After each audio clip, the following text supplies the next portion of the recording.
Welcome to the Technology Bootcamp for Silverton Senior Center. Today we're going to just worry about the most simple things, some of the operation of your devices, and keeping you and your data and your device safe. That's what we're going to concentrate on. There'll be more bootcamp classes for the rest of the year, several times each month, just like they are this month. These classes are in order, so this will prepare you for the next one, which will take place in October. First and foremost, what computer should I buy? I get this asked all the time. One, you want to think about what you're going to use it for. That's really the number one issue. And when we're talking about computers, there is a range of computers from about $149 up into the thousands.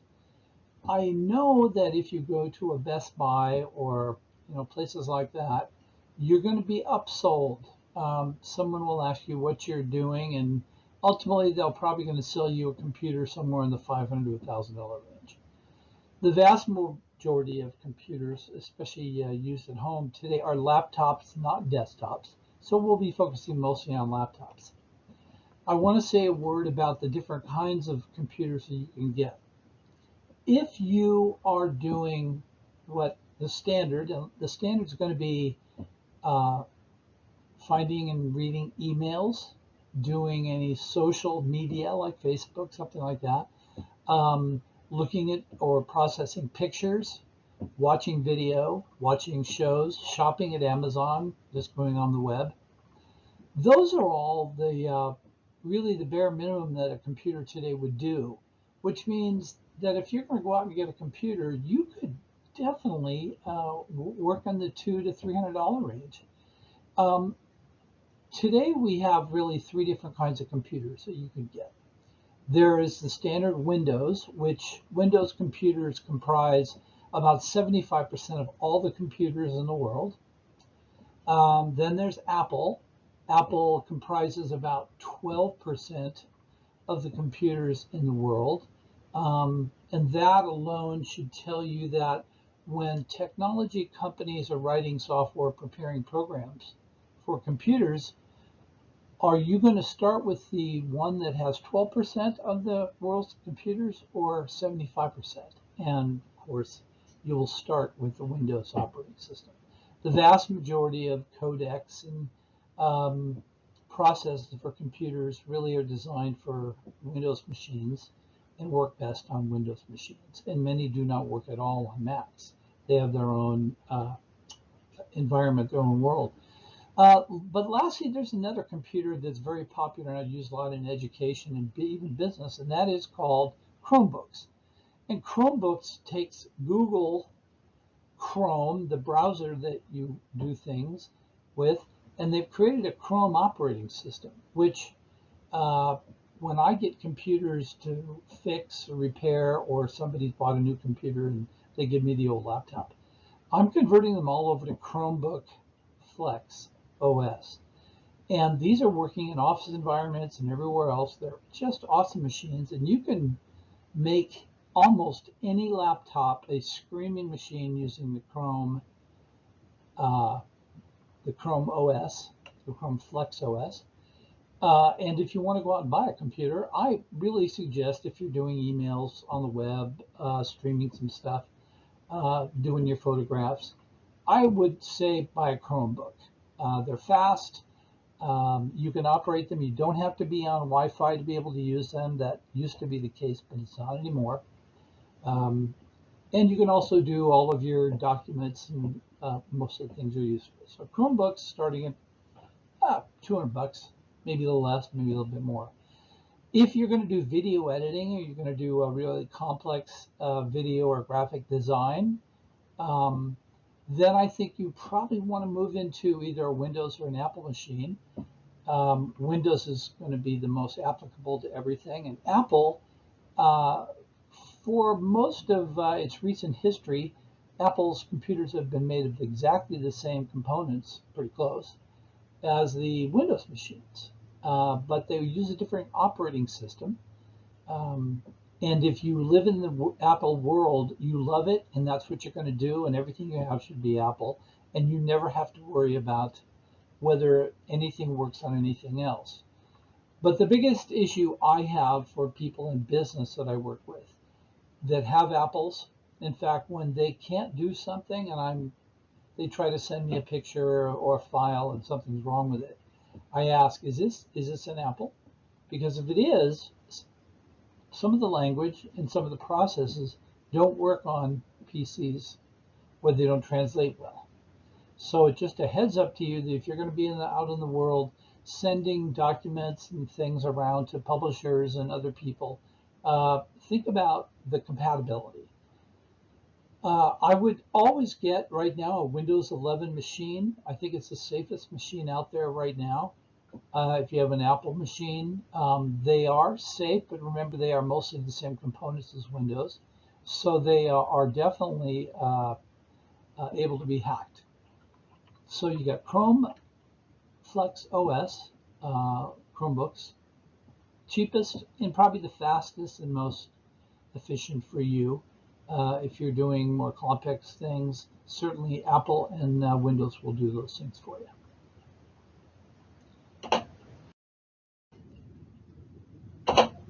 Can I hurt my computer? I get this all the time. This is people. I'll ask, why didn't you call me? Well, I wanted to try to do it myself. I didn't want to look stupid or anything like that. Or people are frozen from doing anything because they're afraid to push any buttons. Can you hurt your computer? Well, if you shoot a gun at the screen like this of a laptop, most likely it's still going to work. Of course, the screen is gone, but you can always hook up an external monitor to a laptop, and I'm betting the thing would probably still work. If you shoot the keyboard, you're going to kill the computer because under the keyboard lays the main processor and all the circuitry boards. But can you really hurt your computer by pushing buttons and doing things?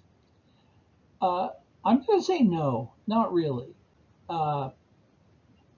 At the worst, it might freeze up on you, become overburdened, and just freeze. But by pushing buttons and trying things, I don't think you're going to really harm your computer in any big way. But here's what it does do. If you have a problem, let's say your computer freezes up and you can't do anything with it, suddenly it would feel locked out. And you try all the things that you think you should, and still nothing's happening. You should do two things. First, turn your computer off. And I'm going to talk about how you do that. But first, turn your computer off. Let it sit for about 30 seconds and then plug it back in and see if it works. Restarting your computer usually fixes 95% of the problems. Once you have done that, if there's still a problem, call someone like me. And generally, I can walk you through several things and find out what's wrong. My wife is constantly, she'll call me in, there's a problem, and she's been working on it for half an hour. And I'll come in and take a look, hit a couple buttons, and it works. And she wants to know why, what magic to do. I just work on a lot of systems. I have a lot of experience on computers. I read everything there is I can find. But I do want to say that there's one thing you must do if your computer is getting screwed up before you start pushing any other buttons or anything else. Shut your computer down. If you can, shut it down using the command from the computer to shut down. That means that on the screen of your computer, in the lower left-hand corner, usually is a window or something, and you can click on that or right-click on it, and you'll get an option to shut down, hibernate, sleep, any of those. And you want to say shut down. Let it be off for about 30 seconds, and the reason for that is there are little tiny components inside your boards that moderate what kind of electricity goes through the circuit. And so even though you unplug your computer, all of the power, electric power in some of these little components is not dissipated yet, and it can take up to about 10 or 15 seconds for that to be gone. So You want to be sure and let the computer sit off and turn it on about 30 seconds later. Please do this before you call me or anybody else who is your personal geek. Restart your computer, not restart, but shut it down and start it up before you make a call.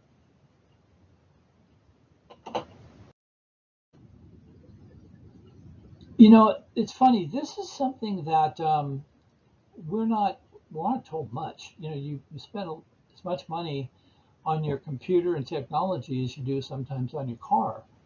These are valuable pieces of equipment, and they're just as, if not more important. And yet nobody tells you how to operate them. So here's a couple of other very basic things about your computer. Assuming you have a laptop, when you close the laptop top, it doesn't really shut your computer down. For a lot of computers, what it does is it sleeps or hibernates. Shutting down your computer is not the same as sleep or hibernate. So if you just close your computer and assume it's sleeping or hibernating, what it really is doing is it's stopping the computer where it is, and all of your programs and your documents and everything else literally just sort of rest there. And so even though it looks off, it's not off. There's still power to the computer, and that's keeping your programs and your data that's you see on your screen. It keeps it current, alive, and ready to go, so that when you open the laptop up or bring it out of hibernation or sleep by pushing the power button, and it comes on right away with everything you had, well, then you don't have to go through the whole operation of starting the computer, waiting it for a cycle through everything, and that 10 or 15 or 20 seconds of waiting. Shutting down means something different. Shutting down means the computer is shut down completely from the power source, and nothing inside the computer is getting any power. So everything empties out, dissipates, boom, it's gone. And that's the kind of thing you want to happen when you have a problem with your computer. If you put it to sleep or hibernate it, like you shut the top of the computer and then lift it back up again, and all your stuff is there, you have not rebooted the computer. And here's what's important about a computer. Everything you see, it's just zeros and ones. That's all. That computer runs on zeros and ones. It's a binary system. And everything you see on your computer is made up of 0 and 1s. Pictures of you, cars, videos, numbers, letters, books. They're zeros and ones. Billions and billions of zeros and ones. So you can imagine that getting a wrong 0 or a wrong 1, getting an error rate of 1/billionth of a percent, could still mean that a lot of times your computer will do something a little ditzy for no other reason than the 0 became a 1. And that's why shutting down is so important. It allows everything to draw out of the computer, including the operating system, anything you were working on before. It all empties out of the computer, and the computer is an empty vessel when you're done. So when you start up, you're starting with the correct zeros and ones. And that's why that's really important.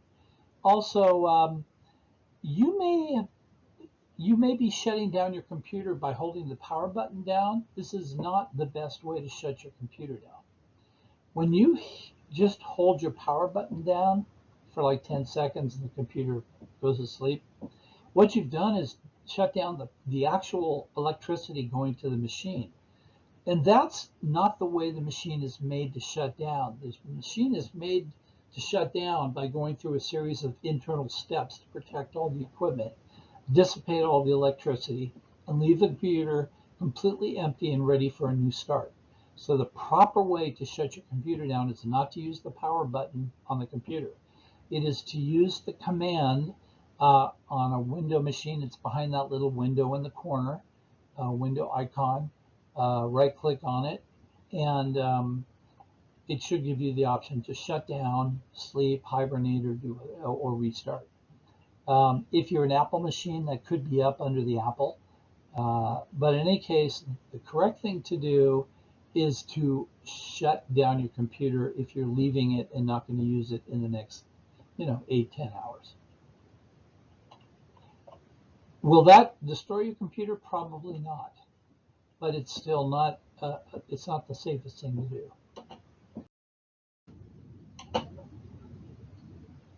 Surge protectors.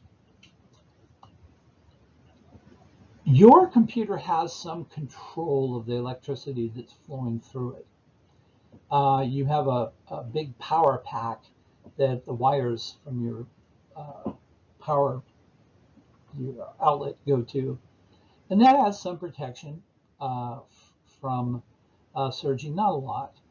And then your computer components inside of your circuit boards sometimes have things like capacitors, which can hold a little. If you have a little too much power going through, they can hold it, and then they can feed it back out again when the system needs it.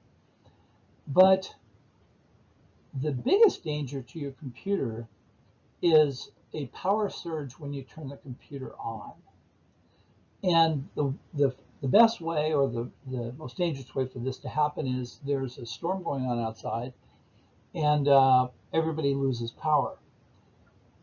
The chances are good that all your electronics just lost power, like you pulled the plug on it or just held the power button down for 10 seconds. And when the power comes back on, it's not going to be necessarily a completely steady, regulated pace.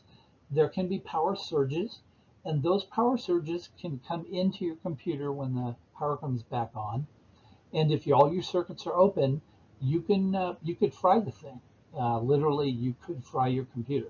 I haven't seen that very often, but you certainly can burn components. So how do you protect from that? You use a surge protector, and you're most likely have your computer hooked up to a power strip. That's what a lot of people do. It has a lot of different outlets on it, 6 or 8 outlets on it. That is not a surge protector. That's a power strip. A power strip has no surge protection at all. But if your power strip says surge protector on it, then you are providing some safety for your equipment. So if all you have on your computer system is a power strip with cords going to the displays also in your, I don't know, a hard drive or something else you're running, speakers. If that's just a power strip, all the components on that power strip are at risk if there's a surge in power, which doesn't only happen when the power goes off and back on. A power surges can take place just in the wiring. You are not immune. None of us are immune from a power surge just coming through the electrical system. More power surges into your power strip than your power strip probably would not burn up, but you could burn up parts of your components. So, surge protector. Look for the words surge protector. There are power strips that are surge protectors. There are also gigantic surge protectors that also have batteries on them that can keep your computer running for a half an hour up to a couple of hours to save any work or anything that you're working on in your computer. I don't think that's really, I think that's overkill today, especially when we talk a little bit about backing up your system. And then I think you'll see you're not putting at risk the documents that are on your computer, but you are putting your computer itself at risk.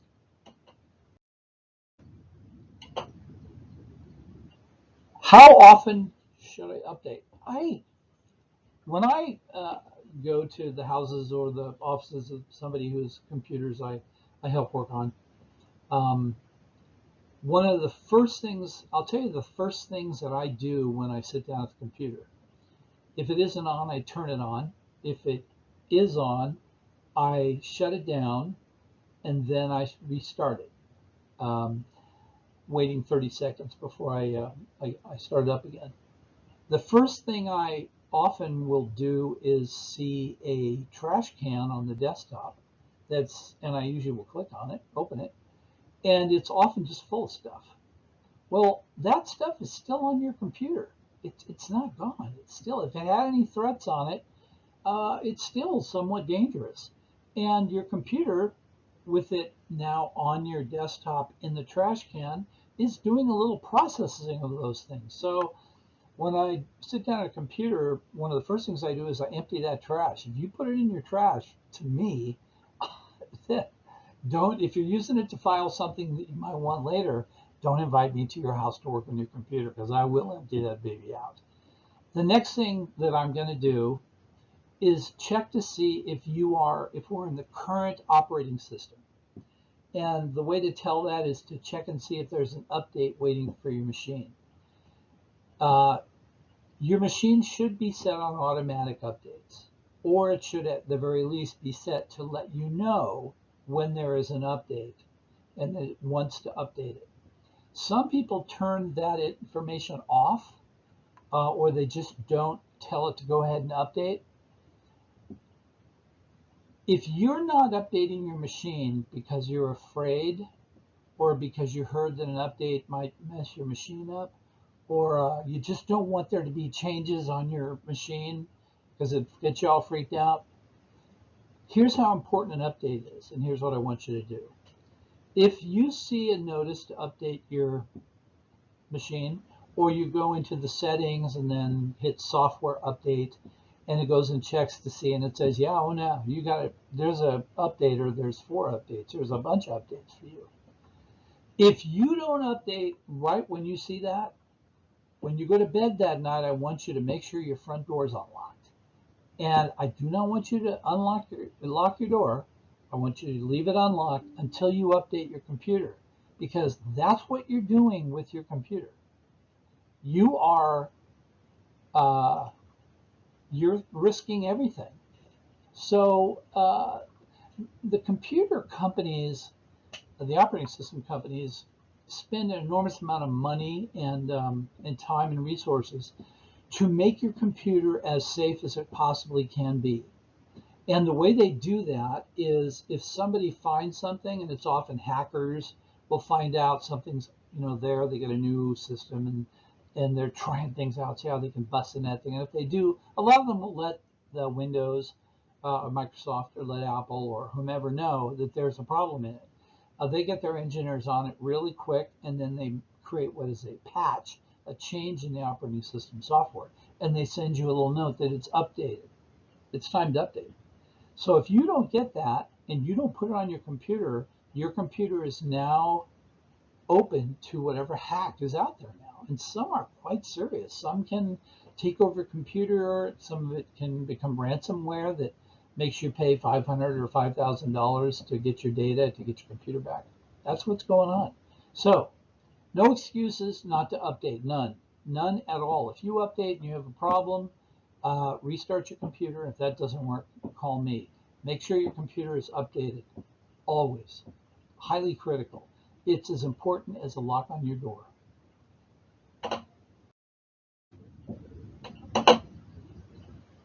How do I back up my computer? I go into people's houses, and they're pretty proud. They'll show me that they got this special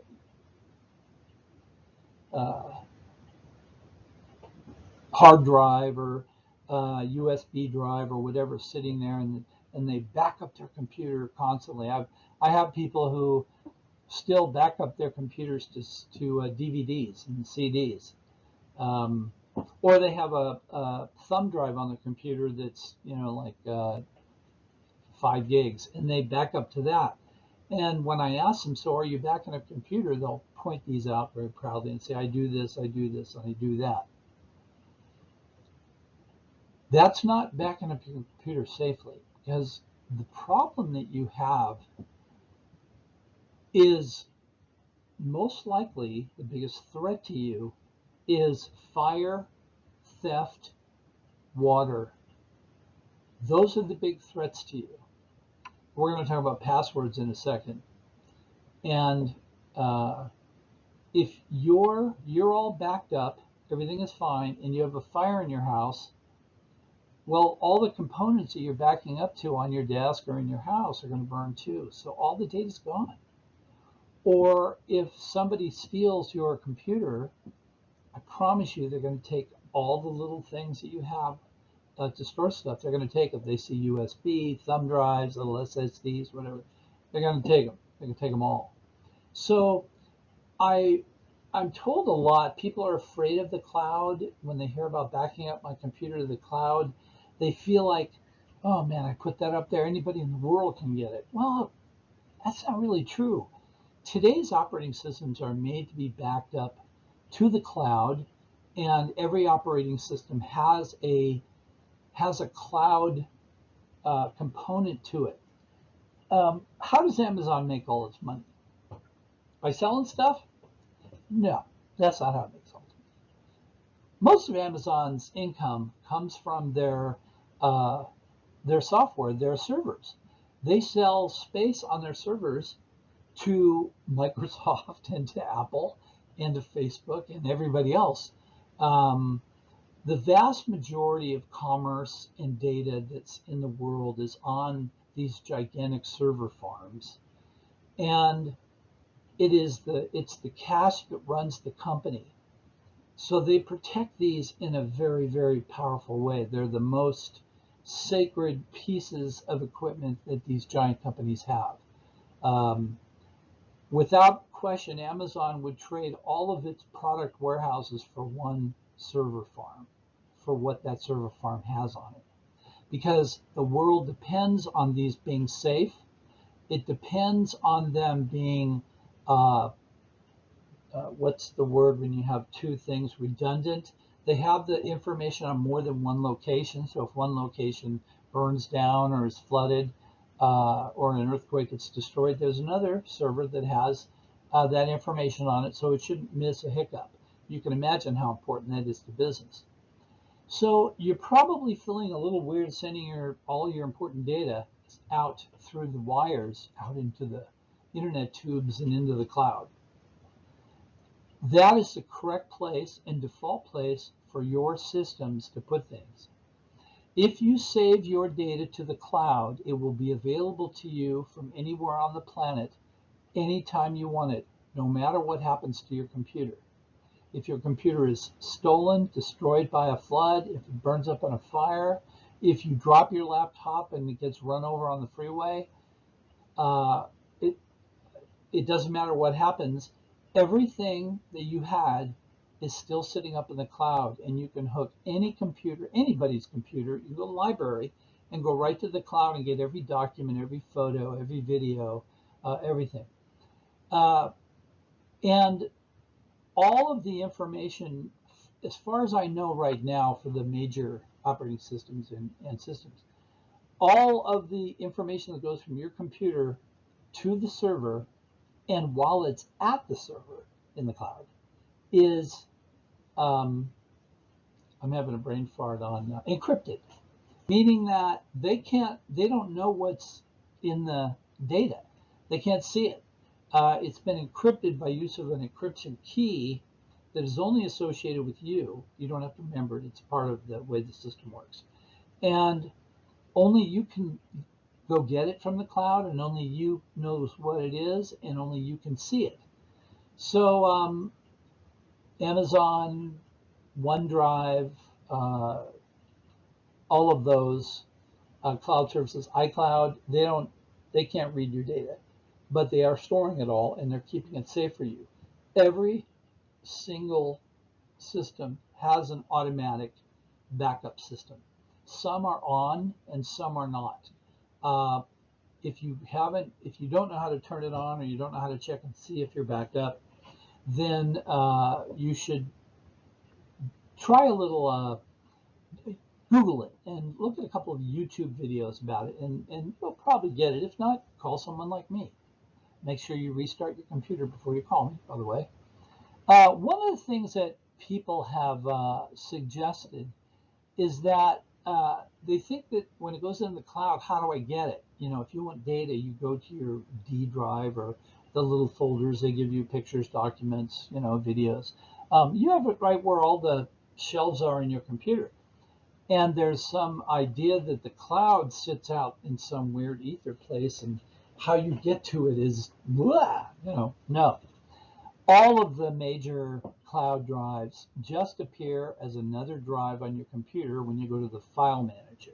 That means in that little folder on the bottom, and you go to look for a file. When you open it up, there will be your computer and all your computer stops. But it also will list your C drive for Windows and your D drive for the DVD player, and maybe your E drive for the thumb, but it's probably going to have an F or something else. And there will be OneDrive or iCloud or just Drive or any of the other names. I suggest that you stick with the big manufacturers, the people who are making computers or whose entire business is based on data.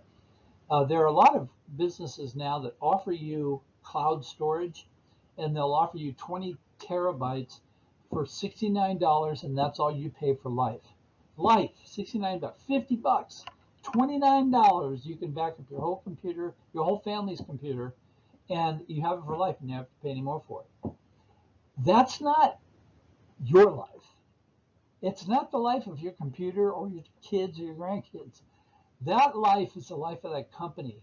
And companies that work that way is generally are scarfing up cash, and then it goes into the company and it gets paid out to people and shareholders and stuff. And if the company isn't run that well, then they go down, you got nothing. And it happens all the time. So stick with the big ones. They have a vested interest in keeping you safe because that's their business. So back up your computer. Oh boy. Just gotta get this up. So this is the thing that is the biggest problem for people. The people that haven't taken care of this, and we're talking about passwords, have several Gmail accounts because they just could never figure out, they couldn't remember their password. There are people in this world who have tens, hundreds, millions of dollars of cryptocurrency.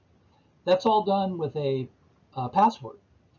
And people have literally forgotten their password and have been unable to collect their money. It's gone. And you know how that feels when you have put your photographs or some other data up somewhere, and now you come back and you can't recall the password, and you try to get in, and you have like now the dozen passwords you try, your son's name, your granddaughter's age, your address 25 years ago in Kentucky, I don't know, but you keep going to all these things, and yet you can't get in, and a lot of people just give up. I've seen people give up on their computers because they didn't know the password to get into their computer. So passwords seem like such a daunting thing. Now there are password managers, and those password managers are fairly safe. As a rule, they are going to create a random password string for you when you open an account using your password. Like there's all kinds of them. And then they keep track of that password, and the only way you can get to it is with your master password. I don't like those because I don't know how that company is going to do. I don't know if they're going to get hacked. I get wiggy about it. So for 17 years, I've used the same password system, and so has my wife, and she's works in finance, and I have hundreds of computers and businesses that I've worked with. Here's how I do passwords, and this is all based on this, and that is that you cannot write it down. In fact, if you came to the workshop and we were on this part, everybody gets a blank sheet of paper and a pencil. And I tell you, whatever you write down on this paper today, you don't get to take home with you. So don't put your notes on this. We'll get to this, and I'll say, I want to tell you what happens when a thief comes to your house. When thieves come to your house and break in, of course, they do look for jewelry boxes and stuff like that. But the easiest marks and the ones that are guaranteed to raise some fast money are any kind of technology that works. Well, they'll take any kind of technology because they don't have time to start it up. But they're going to take your laptop, your tablets, your phones. They're going to take everything, your SSDs, your thumb drives. They're going to take everything. But you know what else they're going to do? Wherever that stuff was, They're going to rifle through every drawer and all over the desktop and everywhere around it for everything, any kind of paper at all, everything. And they're going to dump it in a big garbage bag. And when they get home, or wherever they go, they're going to turn the computer on, your laptop, and then they're going to dump out the bag of stuff that came off your desk, and they're going to look for a list of passwords. And my experience of people is that they all have passwords written down. So they reach back behind the computer to a post-it pad that's filled with passwords or a little book. And of course, there are the geniuses that keep a spreadsheet of their passwords on their computer and they file it in a weird place, but danged if the file name isn't passwords.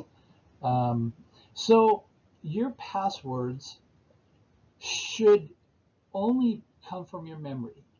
You should never write them down. It's a terrible, terrible thing to write down passwords or to record them on your system.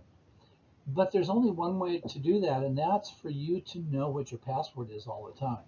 So this is how my wife and I and my clients do it. Now, these don't have to be in this order, but this is how I tell my clients to do their passwords.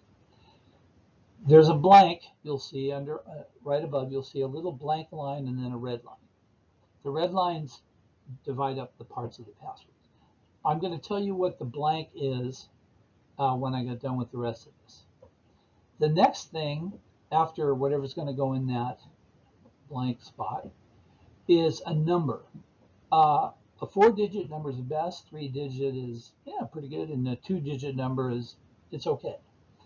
So when I do the workshop, half the people, you figure, I'll use 51 because that's the year I was born. I need 51. Some people use their address. Using public information like that for your number is really, it's not, I don't think somebody could break this, but if someone's got your system or your data, they can go through your Facebook or whatever it is, they can find out your birth date, where you've lived, addresses, and they would presume that some of those would be parts of passwords because they usually are. So I would pick a number that is random.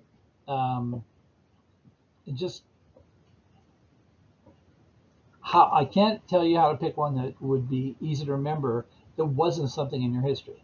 So if you can only do something from your history, go for it. So you've got a number there, 2, 3, or 4-digit number.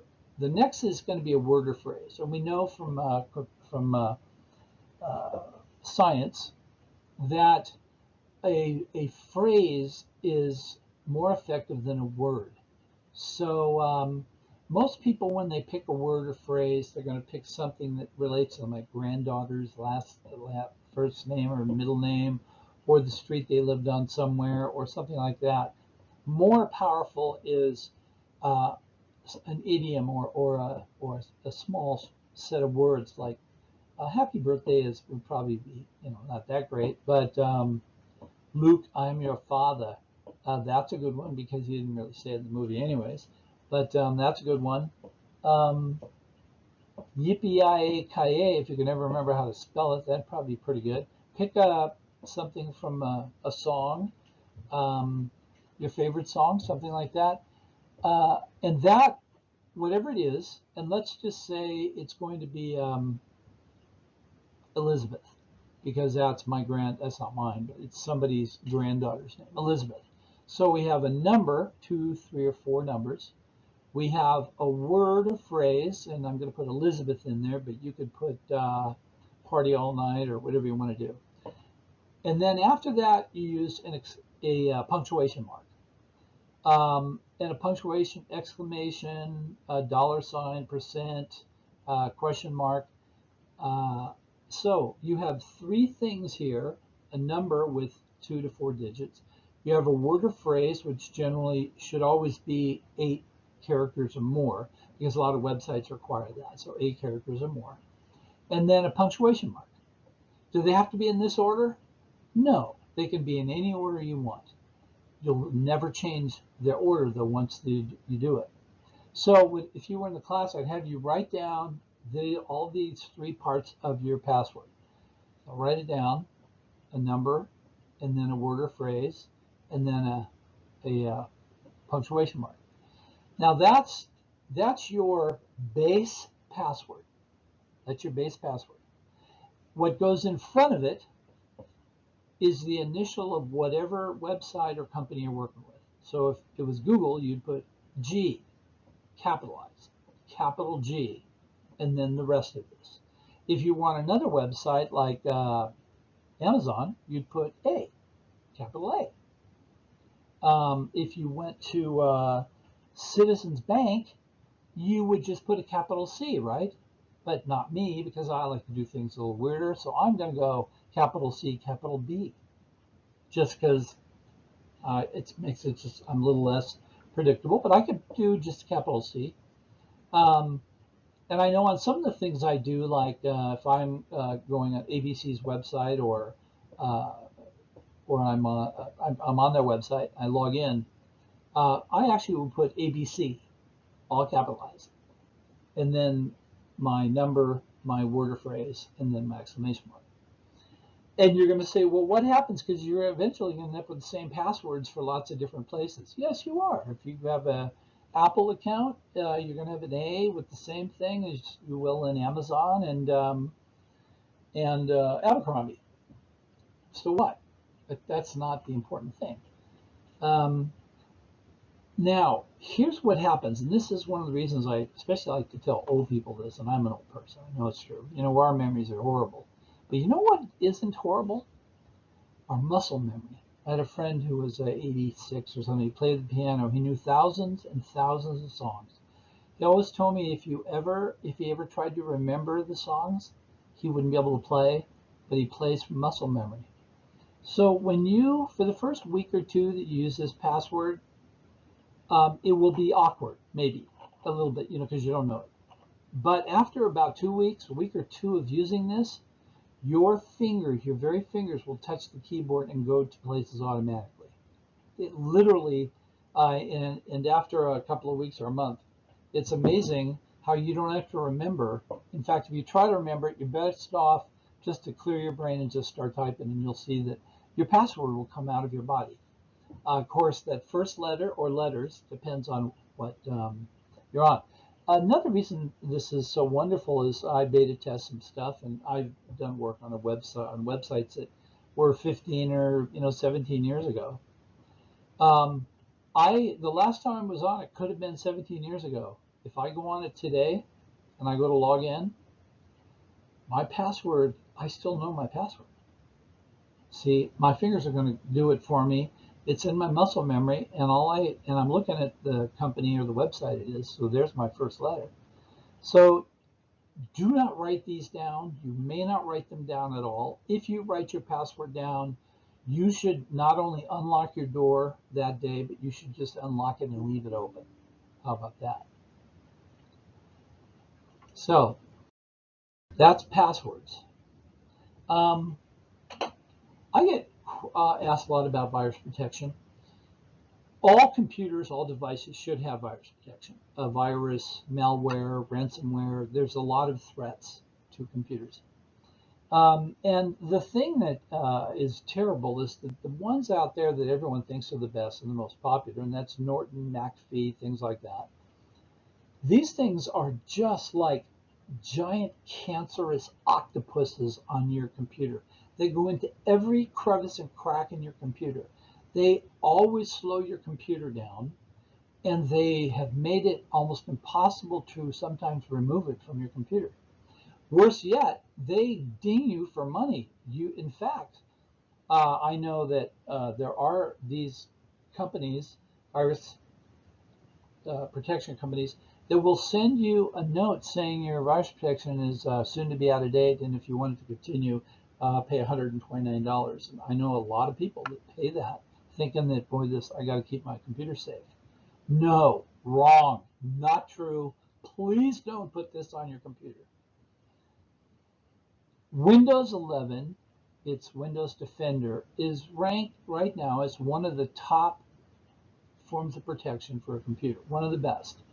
And it is, by default, it is on, and you can turn it on further by going into your settings and looking at security. and it will take you pretty quickly to you. I would tell you just say yes to everything and have it on. If you have Norton or McAfee or one of the other big ones, Kaspersky or anything like that, honestly, if I was working on your computer, I'd take it off there. You usually can't get those things off just using the app inside of Windows to uninstall. Um, I'm going to tell you the name of an uninstaller software that will get them out. And it's called Revo, R-E-V-O, Revo Uninstaller. You always get the free one. It can get anything out that's on your computer, REVO.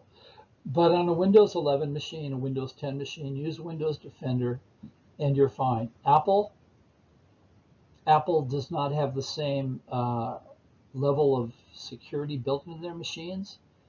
There are good ones. What I would do, what I used to do before Windows came up with Windows Defender and got into Windows 10 and 11, I tested protection software about every 6 months so that I could tell my clients which ones to be on, because they often changed.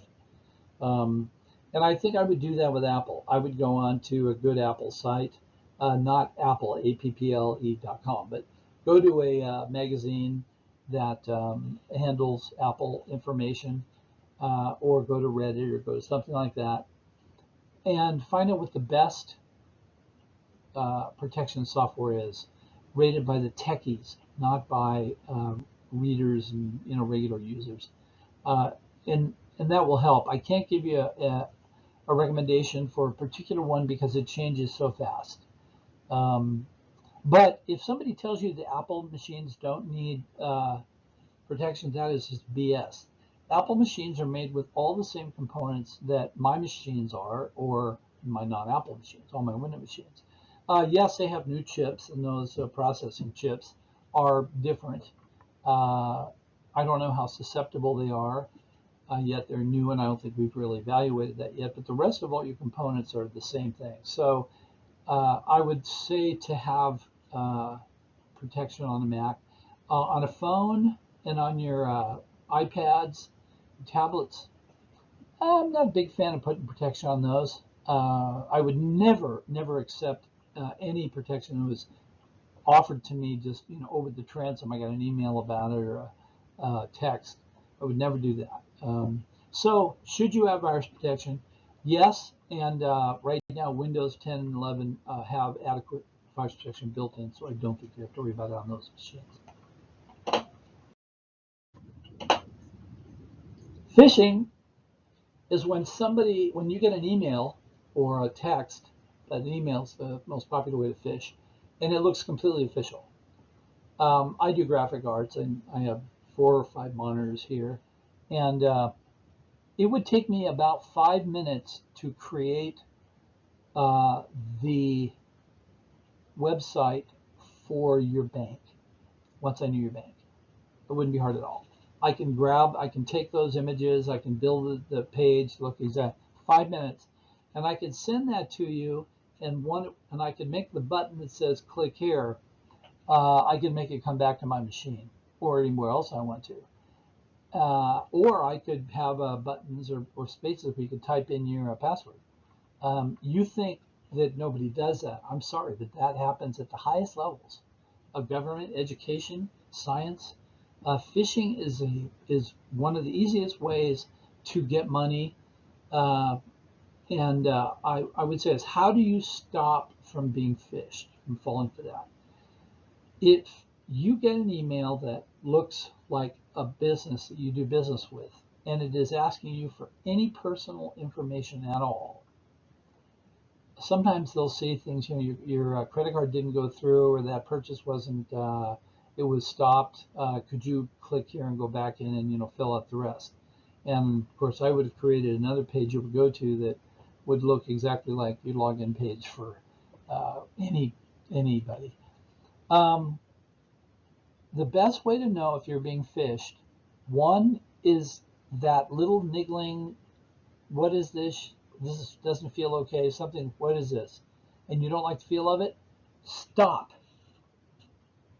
And do two things. One, go into where it has who sent it, who sent the email. You can usually click on that. It will tell you more about it, and you'll see what domain they're sending it from. And often the domain will look like one from Amazon or other businesses, but one letter will be different or added. This is just not unusual. So be smart and look at it. Make sure it is from the domain that you think it is. And then I'm not sure I would still do anything with it. I would either call the company or just ignore the what looks like a phishing ad to me and see if I get anything else from them. If you answer to a phishing ad or a phishing email, you're telling the rest of the world that you're there at the end of it. So, in fact, deleting it is the only really fairly safe thing to do. How do they get your emails? They're for sale right now. If you went onto the dark web, you could buy any list of emails that you wanted to. They're not really very expensive. Every time you hear about a leak or a hack into a commercial company, and maybe you were part of it, that list with your email on it is floating around in the dark web, and people can buy them. You can buy it for 10 or 25 bucks. So if you have a list of, say, 500,000 valid emails, and you stole it from Amazon, or you got it from Chick-fil-A or Best Buy, however, wherever it was stolen from, or a hospital or attorney's office, if yours is in there, there's a good chance other data is also in there. Your full name, probably not your social security number, but maybe your address could be in there, your birth date. It only takes a couple of pieces of information about you to dig up everything about you. So your birth date and the correct spelling of your name is a good start. Your birth date, correct spelling of your name, and your address, whoop-de-doo, we're rocking and rolling. Of course, if they have your social security number, you're in really bad shape. So be careful about emails, especially now that the email systems, it's much easier to make them look like company emails with logos and nice graphics.